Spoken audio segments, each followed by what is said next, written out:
नमस्कार, मैं हूं आपके साथ शिप्रा झा। आप सभी दर्शकों का अन्नदाता के कार्यक्रम में स्वागत करती हूं। किसान का जीवन बहुत ही मुश्किल होता है। वो अपने खेतों में लंबे समय तक काम करता है, उसका ध्यान सदैव फसल में ही लगा रहता है। वे अपनी कड़ी मेहनत की ताकत पर अपना जीवन व्यतीत करते हैं और ऐसे ही किसानों की प्रगति के लिए हम खेती बाड़ी से जुड़ी हुई बहुत सी नई लाभकारी जानकारियां हर रोज सुबह लेकर आते हैं। तो चलिए कार्यक्रम शुरू करने से पहले देखते हैं क्या है आज के अन्नदाता में। पपीते की उन्नत किस्में और रोपाई पर तकनीकी सलाह।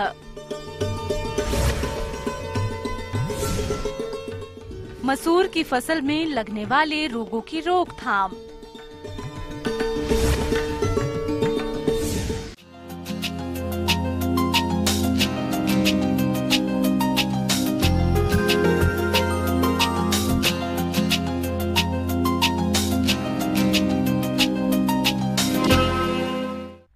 पपीते के बाग हमारे राज्य में आमतौर पर जहां जहां देखे जा सकते हैं और जैसा अभी इसकी रोपाई का सही समय चल रहा है, तो जो किसान इसका नया बाग लगाना चाहते हैं वे इसकी उन्नत किस्मों की कौन कौन सी किस्मों का चयन करें और पौध रोपाई करते समय किन किन बातों पर विशेष ध्यान दें, इस बारे में अपने सुझाव दे रही हैं कृषि विज्ञान केंद्र सबौर जिला भागलपुर की कृषि वैज्ञानिक डॉक्टर ममता कुमारी।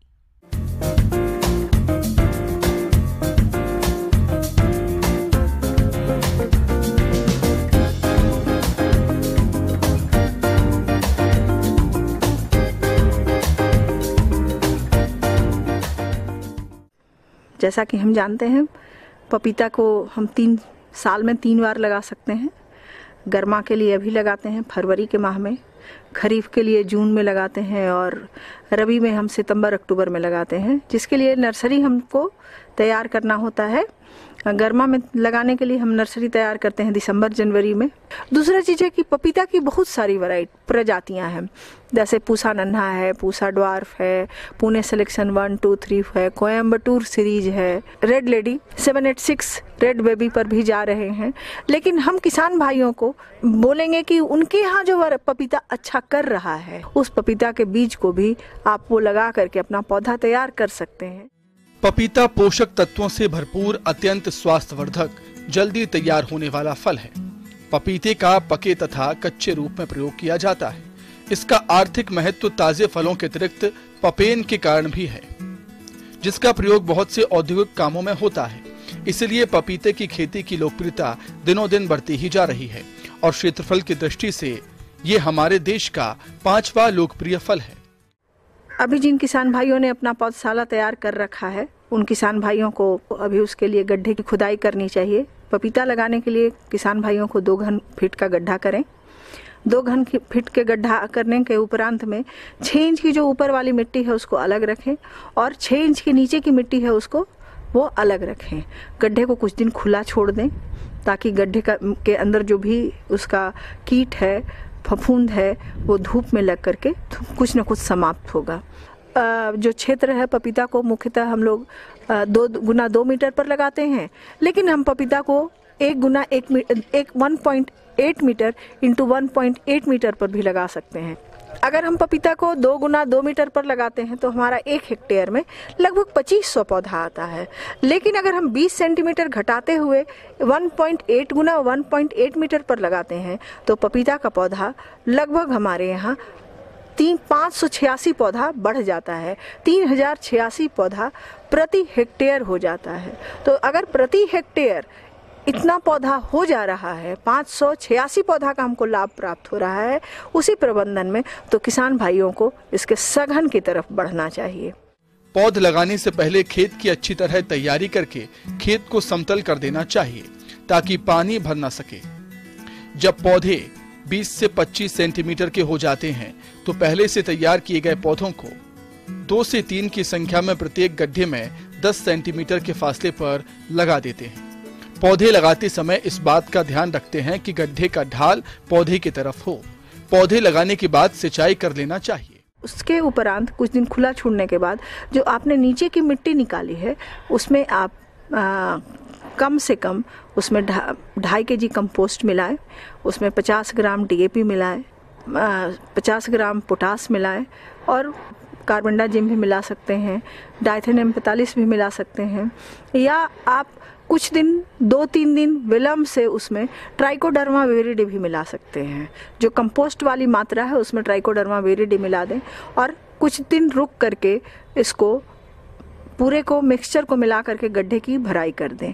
नीचे वाली मिट्टी को, जो ऊपर 6 इंच का जो मिट्टी निकला था उसको नीचे डाल दें और ऊपरी भाग में मिट्टी, बाद में जो मिट्टी निकला है 6 इंच के बाद का मिट्टी जिसमें आपने खाद डाला है, उर्वरक डाला है, उस मिट्टी को ऊपर में डाल दें। अब आप इसको बढ़िया से गड्ढे को पटा दें। पानी से पटाने के कारण मिट्टी को स्वतः जब बैठता है ना, तो जब पौधा लगाते हैं उसमें तो मिट्टी उसका भरभराता नहीं है, गिरता नहीं है, जिसके कारण पौधा बीच वाले अवस्था में टेढ़ा नहीं होता है। शाम के समय में आप पपीता का पौधा लगाएं। पपीता जल्द फल देना शुरू कर देता है, इसलिए इसे अधिक उपजाऊ भूमि की जरूरत है। अच्छी फसल के लिए 200 ग्राम यूरिया, 250 ग्राम फास्फोरस और 500 ग्राम पोटाश प्रति पौधा की आवश्यकता होती है। इसके अतिरिक्त प्रतिवर्ष प्रत्येक पौधे को 15 से 25 किलोग्राम गोबर की सड़ी खाद, 1 किलोग्राम हड्डी का चूरा और 1 किलोग्राम नीम की खली की जरूरत पड़ती है। पपीता का पौधा लगा करके उसमें हल्की हल्की सिंचाई करें, हल्की हल्की सिंचाई करते रहें। जब पपीता के पौधे में ग्रोथ आना प्रारंभ, जब बढ़वार आना प्रारंभ हो जाता है, लगता है कि पौधा मेरा लग गया है, तब उसमें थोड़ा थोड़ा, एकदम थोड़ी मात्रा में आप उसमें 10 ग्राम यूरिया, 50 ग्राम कंपोस्ट और थोड़ा सा जो मुर्गी का खाद होता है 1-2 चम्मच मिला करके एक मिक्सचर तैयार करें और उस मिक्सचर को आप 15-15 दिन के अंतराल पर आप अपने पपीता के पौधा में देते रहें। दिसंबर से जनवरी माह में उर्वरक नहीं डालें, क्योंकि इस समय प्रदेश में तापमान काफी कम होता है और जाड़े में पौधों की वृद्धि रुक जाती है। पपीता में नियंत्रित परागण के अभाव होता है, एक ही किस्म में विभिन्नता पाई जाती है, इसलिए फूल आने से पहले नर और मादा पौधे का अनुमान लगाना कठिन होता है। ऐसे में फूल आने के बाद केवल 10% नर पौधों को छोड़कर सभी नर पौधों को निकाल दें और उनकी जगह नए पौधे लगा दें। दूसरा है कि जब पपीता लगाते हैं तो प्रारंभिक अवस्था में किसान भाइयों को इसके पपीता के बीच में अंतर्वर्ती फसल लगा सकते हैं। जैसा उन्होंने अभी जैसे प्याज लगा रखा होगा हमारे किसान भाई, तो प्याज के बीच में पपीता को लगा लें। हमेशा उस तरह के फसल का चयन करना चाहिए जिसको कम पानी की आवश्यकता होती है, क्योंकि पपीता पानी के प्रति बहुत ही सेंसिटिव होता है। बहुत ज़्यादा पानी पड़ने से पपीता को मरने की संभावना है। हल्का पटवन लें, लगातार उसमें खाद उर्वरक आप देते रहें। 15 दिनों के अंतराल पर आपका फसल बढ़िया से चलेगा, अच्छा से चलेगा। किसान भाइयों, अब लेते हैं एक छोटा सा ब्रेक।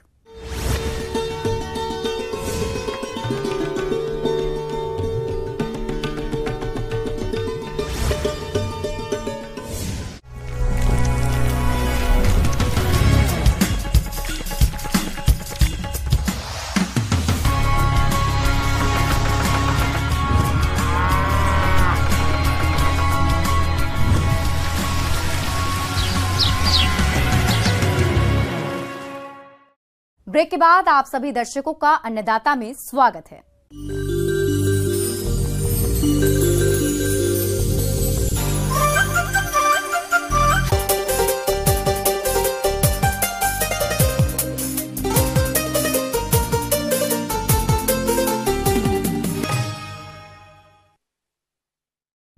प्रदेश के जिन किसान भाइयों ने समय से मसूर बोनी कर दी थी, उनकी फसल इस समय बढ़वार की शुरुआती की अवस्था में है और इस समय तापमान में उतार चढ़ाव के कारण फसल पर कई रोगों का प्रकोप देखा जा रहा है, जिनकी समय रहते रोकथाम करना बेहद जरूरी है। तो इसके लिए आप रोगों को पहचान कर इनकी रोकथाम कैसे करें, तो इस बारे में जानकारी दे रहे हैं कृषि विज्ञान केंद्र जिला मधुबनी के कृषि वैज्ञानिक डॉक्टर राहुल सिंह राजपूत।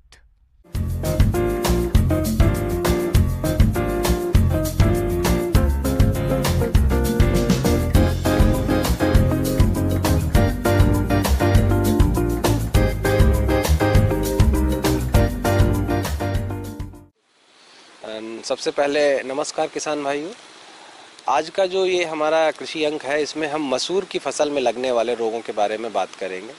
जिस प्रकार से आप देख रहे हैं कि इस रबी के मौसम में जो परिवर्तन हमको मौसम में देखने के लिए मिल रहा है, उसके कारण कहीं ना कहीं फसल में रोग और व्याधि की समस्याएं लगातार निरंतर किसानों के प्रक्षेत्र में हमें देखने को मिल रही है।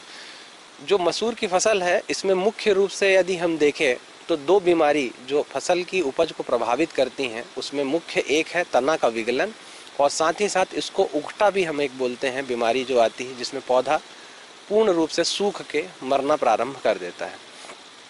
तो सबसे पहले किसान भाइयों, इसके रोग के लक्षण के बारे में हम बात करेंगे। इस रोग के लक्षण में आप जब भी किसान भाई अपने प्रक्षेत्र में जाते हैं, आप देखेंगे कि पौधा पत्तियां ऊपर की ओर हल्का सा पीलापन दिखना लगता है, पीलापन दिखाई देता है।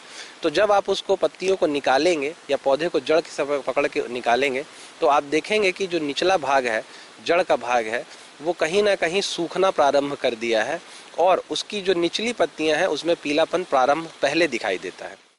उगटा रोग फ्यूजेरियम नामक फफूंद के कारण होता है। गर्म और नमी वाला वातावरण इसके लिए अनुकूल होता है। मौसम में बदलाव और बार बार खेत में एक ही फसल लगाने पर फसल में उगटा रोग लगने की संभावना बढ़ जाती है। ऐसे में किसान सही प्रबंधन अपनाकर इससे छुटकारा पा सकते हैं। ये इस फसल के प्रमुख रोग में से एक है। यह सामान्यतः मृदा तथा बीज जनित बीमारी है, जिसकी वजह से 10 से 12% तक पैदावार में कमी आती है। यह पौधे के जीवन काल में कभी भी हो सकता है। इसके लक्षणों की बात करें तो रोग ग्रसित पौधे के ऊपरी हिस्से की पत्तियां और डंठल झुक जाते हैं, पौधा सूखना शुरू हो जाता है और मरने के लक्षण दिखाई देने लगते हैं। सूखने के बाद पत्तियों का रंग भूरा या तने जैसा हो जाता है।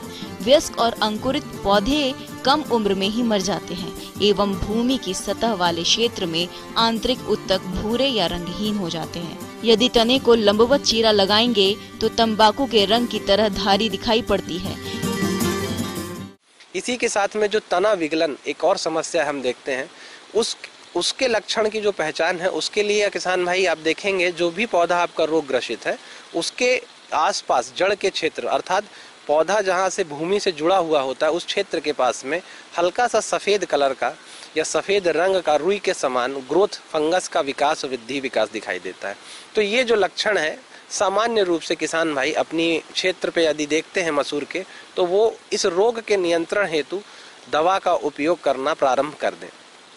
अब आइए हम बात करते हैं दवा रोग के प्रबंधन के बारे में। तो प्रबंधन के लिए सबसे पहले भाई किसान भाइयों को ध्यान ये रखना चाहिए कि जब भी वो किसान भाई बीज की बुआई करते हैं, तो बीजोपचार की प्रक्रिया किसान भाई अपने क्षेत्र में या अपनी कोई भी फसल है उसमें अपनाएं। मसूर के फसल के लिए हम जो है किसान भाइयों को जो रिकमेंड करते हैं, जिसको अनुशंसित करते हैं, वो दवा है कार्बेंडाजिम।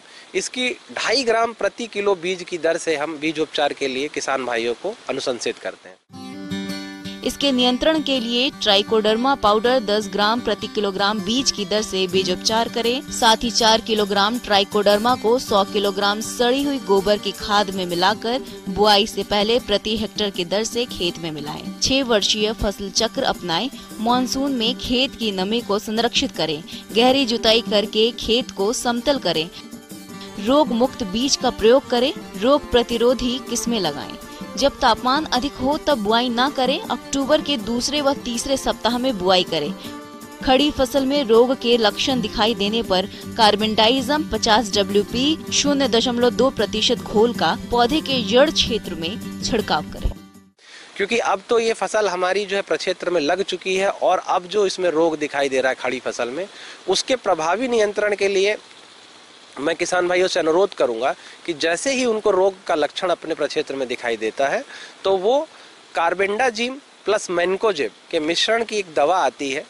इस दवा का 2.5 ग्राम प्रति लीटर जल की में घोलकर, इसका घोल बनाकर अपने प्रक्षेत्र के अनुसार जितनी उनको पानी की आवश्यकता है और दवा की आवश्यकता है, उसका घोल बना ले। इस दवा का छिड़काव सुबह या शाम के समय करें, ताकि जो रोग का नियंत्रण है वो प्रभावी रूप से अच्छे से हो सके। इसके साथ साथ अभी जो तना विगलन की हमने बात की, उसके लिए भी किसान भाई इस दवा का जो मैंने अभी आपको बताई उसका भी उपयोग कर सकते हैं, या इसके अतिरिक्त टेबुकोनाजोल के नाम से एक फंजीसाइड है जिसको हम कवकनाशी बोलते हैं, इसका 1.5 ग्राम प्रति लीटर जल में घोलकर भी आप उपयोग कर सकते हैं। तो ये तो रही मसूर के रोगों के नियंत्रण के बारे में पूर्ण जानकारी। आगे और भी है खेती बाड़ी से जुड़ी हुई बहुत सी रोचक जानकारियां। यहां रुकेंगे एक और छोटे से ब्रेक के लिए।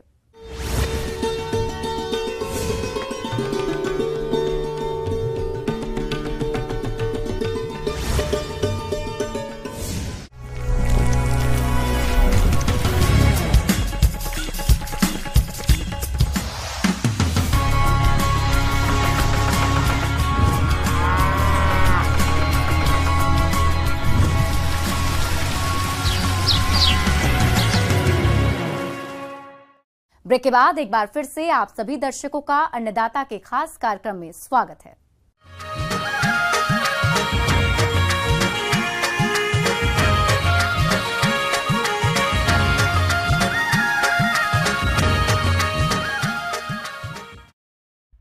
सूरजमुखी की खेती करके किसान अच्छा लाभ कमा सकते हैं, लेकिन इसके लिए किसानों को सूरजमुखी की उन्नत किस्मों का चयन करना होगा, जिसके बारे में बता रहे हैं कृषि विज्ञान केंद्र जाले, जिला दरभंगा के कृषि वैज्ञानिक डॉक्टर दिव्यांशु शेखर।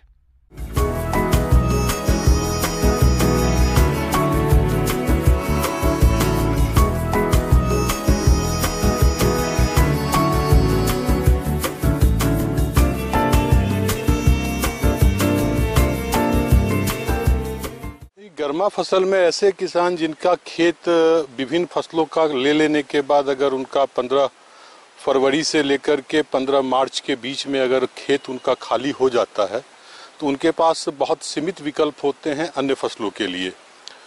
तो ऐसे में जैसे किसान कोई आलू की खेती किया है वो खेत खाली उनका हो जाता है, सरसों किया है उनका खेत खाली हो जाता है, या विभिन्न सब्जियों की जो खेती की है, तो ऐसे में सूरजमुखी की खेती, गर्मा सूरजमुखी की खेती एक अच्छा विकल्प है। और इसके लिए भूमि के चुनाव में हमें पुनः यह ध्यान रखना है कि जल निकासी की व्यवस्था खेत में अच्छी हो, तो ऐसे खेतों में हम सूरजमुखी की खेती कर सकते हैं। सूरजमुखी को मिट्टी की कई किस्मों जैसे रेतली, दोमट से काली मिट्टी में उगाया जा सकता है। उपजाऊ और जल निकास वाली मिट्टी में उगाने पर अच्छी पैदावार मिलती है। खेत की तैयारी के लिए एक जुताई मिट्टी पलटने वाले हल से तथा बाद में 2 से 3 जुताई देसी हल या कल्टीवेटर से करें और खेत की मिट्टी को भुरभुरी कर लें, जिससे कि नमी सुरक्षित बनी रह सके। जहाँ तक उन्नत प्रभेदों की बात करें तो इसमें हाइब्रिड और कंपोजिट दोनों वेराइटी हैं। तो हाइब्रिड में ज्वालामुखी हो गया, KBSH1 है, KBSH44 है, MSFH1, MSFH8 और 17 है, जिसकी उत्पादन क्षमता जो है वो 20 से 25 क्विंटल प्रति हेक्टेयर है। इसमें विभिन्न प्राइवेट कंपनीज के भी बीज उपलब्ध हैं। जहाँ तक कंपोजिट की बात करते हैं तो मोरेडन, पैराडेविक या DRSF 108 ये ऐसे प्रभेद हैं जिनकी उत्पादन क्षमता 14 से लेकर 16 क्विंटल प्रति हेक्टेयर के आसपास होती है। जहाँ तक बीज दर की बात करें तो जो हमारे हाइब्रिड प्रभेद हैं या संकर प्रभेद हैं वो 5 kg प्रति हेक्टेयर के दर से प्रयोग किए जाते हैं, और जो हमारे कंपोजिट या संकुल प्रभेद हैं वो 8 kg प्रति हेक्टेयर के दर से प्रयोग में आते हैं। संस्थानों के बीज हैं वो सामान्यतः उपचारित बीज होते हैं, परंतु फिर भी किसानों को सलाह दिया जाता है कि बुआई से पहले बीजों का उपचार कर लें। इसमें 16 घंटे पानी में भिगाने के बाद 5-6 घंटे छाया में हम इनके बीजों को सुखा लेते हैं और फिर 2 ग्राम प्रति kg के दर से थीरम या कैप्टॉन से इसे उपचारित कर लेते हैं, जिससे कि पौधों में रोग की संभावना काफ़ी कम हो जाती है। अब बात करते हैं खाद और उर्वरक प्रबंधन की।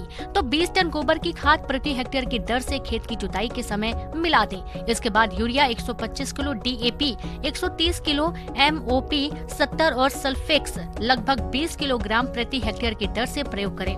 उर्वरकों में यूरिया की 40 किलोग्राम मात्रा और अन्य उर्वरकों की पूरी मात्रा बुवाई के समय खेत में मिला दें और शेष बची यूरिया की मात्रा को खरीफ फसल में 2 बार प्रयोग करें।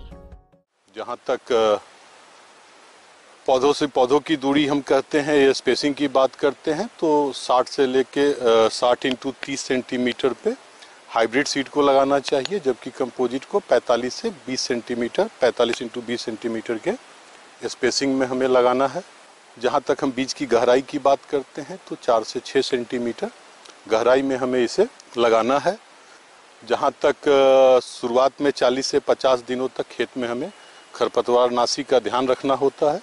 तो जब हमारे पास दो विकल्प हैं कि एक जब हम इसकी बुआई करते हैं तो बुआई के 24 से 36 घंटे के अंदर में जो हमारा पेंडीमेथिलीन हर्बिसाइड है उसका प्रयोग कर देने पे सामान्यतः 1 महीने तक कोई खरपतवार आता नहीं है। 30 या 40 दिनों के गैप में हमें इसकी नमी को सिर्फ देखते रहना होता है और यह जो सिंचाई की संभावना जो है वह भूमि में नमी की उपलब्धता के हिसाब से गर्मा के मौसम में 3 से 5 सिंचाई देने की हमें जरूरत पड़ती है।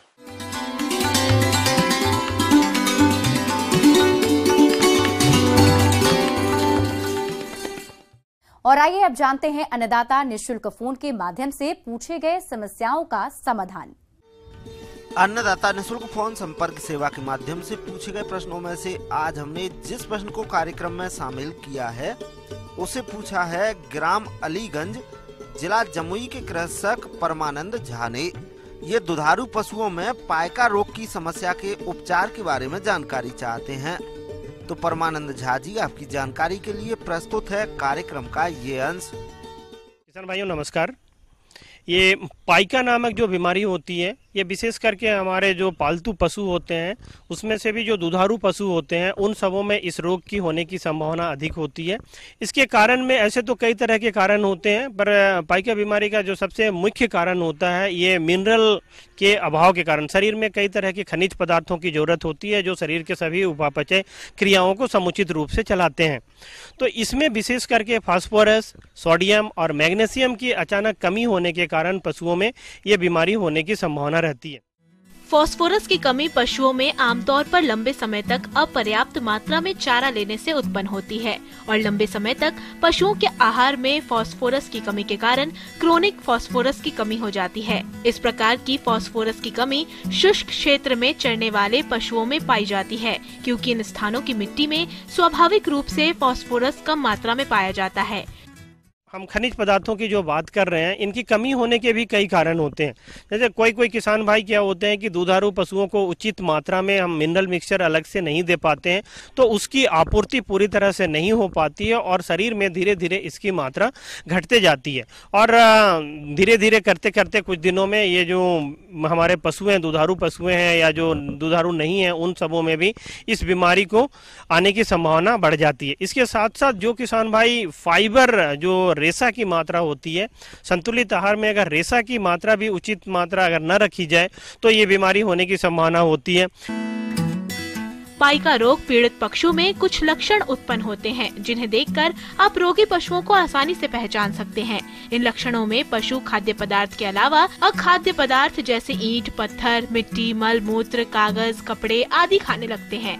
इसके अलावा पशुओं के स्वास्थ्य में गिरावट और कमजोरी, प्रजनन संबंधित विकार आदि भी देखने को मिलते हैं।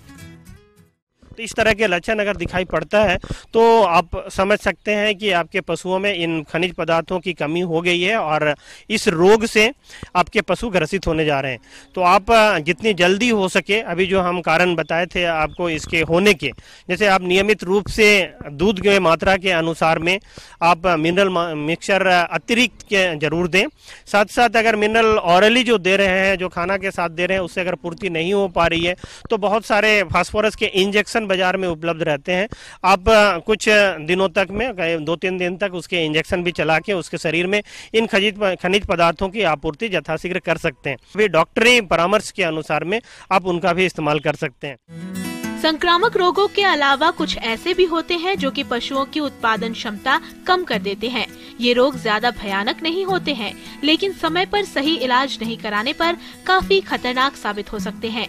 पाइका रोग पशुओं का एक ऐसा ही डिसऑर्डर है। इस रोग से पशुओं को बचाने के लिए संतुलित आहार प्रबंधन और देखरेख अच्छी तरह से करना चाहिए। इन सबों के अलावा भी आप जैसे कृमिनाशक की दवा आप नियमित रूप से जरूर पिलाएं अपने जानवरों को।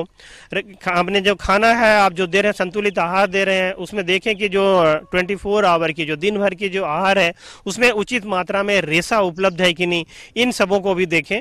अगर आप इस तरह के प्रबंधन करते हैं तो इस बीमारी से आसानी से आप निजात पा सकते हैं और जो जानवर इस बीमारी से ग्रसित है उन सबों को भी आप ठीक कर सकते हैं। इसके अलावा अगर पहले से सजग रहे आपके दुधारू दुधारू पशुओं के प्रति और जो दुधारू पशु नहीं है उन सबों के प्रति भी इन उपायों के साथ आप अगर सजग रहते हैं तो पाइका बीमारी से बहुत आसानी से आप बचाया जा सकता है, अपने पशुओं को बचा सकते हैं।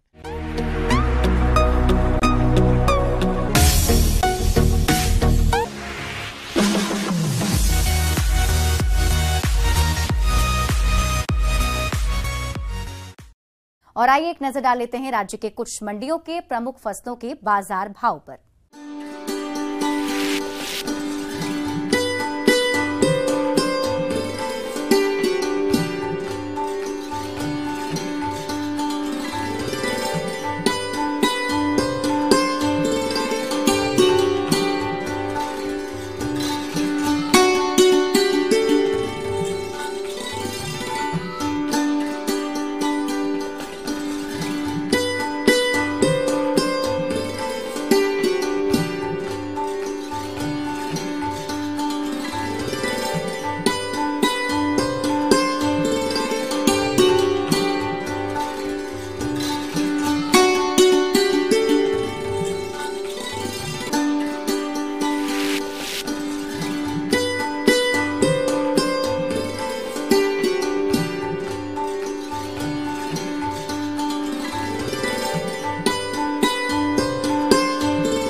किसान भाइयों, कृषि संबंधित समस्या और सुझाव के लिए आप हमें इस पते पर संपर्क कर सकते हैं।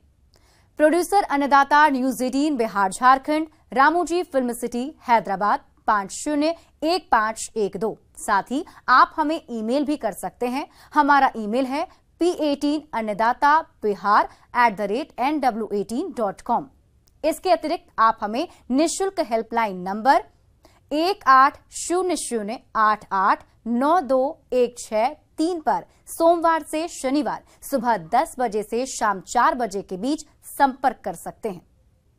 अब समय हो रहा है आपसे विदा लेने का। कल इसी वक्त फिर से होगी आपसे मुलाकात। नमस्कार।